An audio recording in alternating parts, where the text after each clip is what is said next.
Spread the इस्लाम के मुअज़्ज़िज़ दोस्तों, अस्सलामु अलैकुम। खालिक़े कायनात ने जहां इस फर्श अर्ज़ी को पहाड़ों, नदी नालों, गुनगुनाते झरनों और सब्ज़ पोश वादियों से सजाया, वहां आसमान अर्ज़ी को भी टमटमाते चरागों से हुस्न बख्शा। और जब चश्मे इंसानी इस खूबसूरत नज़ारे से लुत्फ़अंदोज़ होने के लिए सूए गर्दूं जाती है, तो इससे आसमान की वुसअतों में फैली सितारों की ये दुनिया अपने हुस्न का खिराज वसूल किए बगैर नहीं रहती। और जैसा कि एक तस्लीम शुदा हकीकत है कि अल्लाह रब्बुल इज़्ज़त ने कोई भी चीज़ बेमकसद या बेमानी पैदा नहीं की, तो फिर ये किस तरह मुमकिन है कि इतनी बड़ी कायनात, ये लातादाद रोशन चराग अपने होने का कोई मकसद ना रखते हों।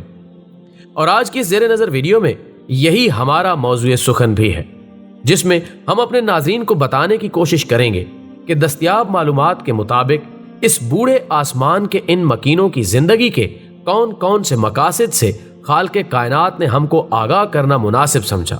लेकिन इससे पहले हमारी अपने नए आने वाले साथियों से दरख्वास्त है कि वो पहले चैनल को सब्सक्राइब करके साथ मौजूद घंटी के बटन को भी दबा दें, और फेसबुक के नाजरीन हमारे पेज को लाइक और सी फर्स्ट कर दें।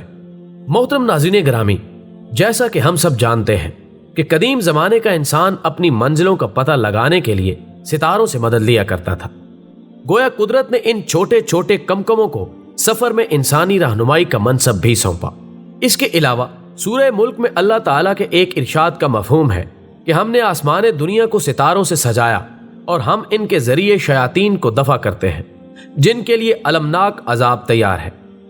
एक मोतबर रवायत के मुताबिक गरोह शयातीन यानी जिनों के गरोह आसमान का हाल मालूम करने के लिए वहां तक रसाई की कोशिश किया करते थे, जिनको रोकने के लिए इन सितारों को उनकी मार के तौर पर इस्तेमाल किया जाता है। अल्लाह रब्बुल इज़्ज़त का इरशाद है कि कोई नहीं जो मेरे इल्म का अहाता कर सके मगर जितना मैं चाहूं। नाज़रीन गिरामी, सितारों की दुनिया पर अगर गौर व फिक्र किया जाए तो जदीद साइंस के मुताबिक इनकी तादाद के बारे में हतमी तौर पर तो मुमकिन नहीं, अलबत्ता तमसीलन बताया जाता है कि इनकी तादाद दुनिया के तमाम सवाहिल समंदर पर फैले हुए रेत के ज़र्रात से भी कहीं ज्यादा है।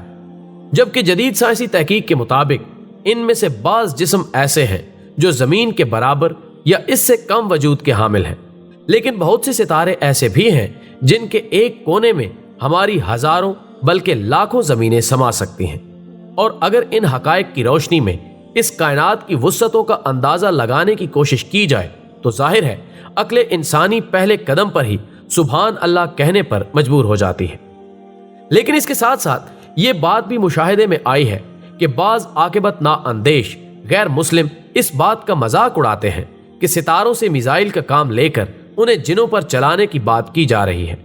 लेकिन इनको कौन समझाए कि दीन या मजहब को कभी भी कुल्ली तौर पर अकल की कसौटी पर नहीं परखा जा सकता, बल्कि अगर हम माजी में जाएं तो इसके अलावा भी बहुत सी ऐसी आयात हैं जिनको जदीद साइंस की रोशनी के बगैर समझना मुहाल था। मिसाल के तौर पर रहमे मादर के 3 पर्दे, 2 पानियों के दरमियान किसी अनदेखी दीवार का वजूद वगैरह वगैरह। लेकिन वक्त ने सब कुछ साबित कर दिया।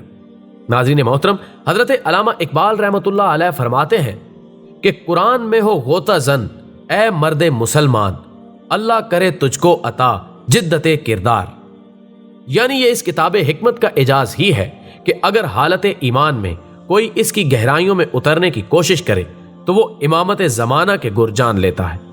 रब कायनात सूरह वाक़िया में फरमाते हैं, जिसका मफहूम है कि कसम है सितारों के डूबने के मकाम की, और अगर तुम समझ सको तो ये बहुत ही बड़ी कसम है। जबकि आज साइंस ने कुदरत के इस राज की नकाब कुशाई करते हुए हमें बताया है कि सितारे टूटकर ब्लैक होल में गिरते हैं और फिर इसकी वुसअतों में गुम हो जाते हैं। मोअज़्ज़िज़ ख़वातीनो हज़रात, इस मोड़ पर रुककर जरा सितारों के वजूद और उनकी तादाद पर गौर करने के बाद अब उस ब्लैक होल की बेकिनारियों पर गौर करें कि उसका हुजम कितना होगा, जिसमें सूरज और इससे भी बड़े वजूद समा जाए, उनके वजूद का एहसास तक खत्म हो जाए। मगर बात यहां पर भी खत्म नहीं होती, बल्कि 21वीं सदी की साइंस की रोशनी में इस कायनात की वुसअतों में ऐसे लातादाद ब्लैक होल्स मौजूद हैं जो इस कायनात के कई आवारा गर्द मादे के टुकड़ों के आखिरी मस्कन का काम दे रहे हैं। मेरे काबिल सद एहतराम साहिबाने अक्लो खिरत, अब जरा इस दायरतुल बरूज का इख्तसारन तज़किरा भी हो जाए, जिसका जिक्र भी इस खालिक़े कायनात ने फरमाया।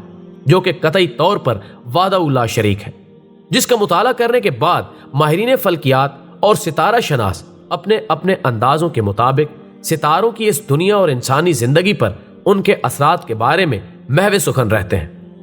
اگرچہ اسلامی عقائد کے مطابق علم نجوم کے اندازوں کی صحت کی تصدیق کو کفر سے تشبیہ دی گئی ہے، لیکن اگر اس میں سے غائب اور مستقبل بینی کو نکال دیا جائے تو ستاروں کا علم بھی قدرت الہی کی تصدیق اور اس کی حمد و ثنا سے آزاد نہیں رہ سکتا۔